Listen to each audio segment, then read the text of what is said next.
తెలంగాణ రాష్ట్రంలో నాగర్ కర్నూలు జిల్లాలో ఒక హిందువుల దేవుని గుడిలో 2 నెలల ఓ పసిబిడ్డని కాళ్లతో తొక్కి చంపిన సంఘటన గురించి మీ అందరికీ తెలుసు. ఈ విషయంలో నేను హిందూ నేతల్ని సూటిగా ఒక మాట అడగాలనుకుంటున్నా. హిందూగా జీవించు, హిందూనని గర్వించు అంటారు. గడప లోపలే కులం, గడప దాటితే అందరం హిందువులు అంటారు. హిందూ బంధువులు అని అంటారు. మరి అలాంటిది ఆ గుడిలో దేవుణ్ణి దర్శించుకోవడానికి వచ్చిన చాకలి కుటుంబం హిందువులే. వాళ్లను లోపలికి రానివ్వకుండా అడ్డుపడి వాళ్లను కొట్టి వాళ్ళ పసిబిడ్డని చంపిన రెడ్లు హిందువులే.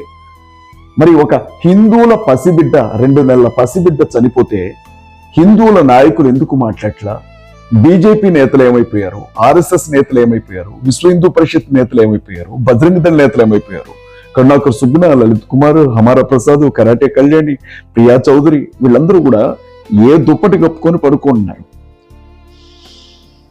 అక్కడ చనిపోయింది ఒక హిందువుల పసిబిడ్డ, చంపింది కూడా హిందువులే. దీని గురించి ఎందుకు మీరు పోరాడట్లేదు? దీని గురించి ఎందుకు మీరు వీడియోలు చేయట్లేదు? దీన్ని మీరు ఎందుకు ఖండించట్లేదు?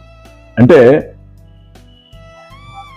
హిందువులు కులాన్ని బట్టి గౌరవించబడతారు. హిందుత్వంలో కులం అనేది ప్రాధాన్యత కలిగిన విషయం.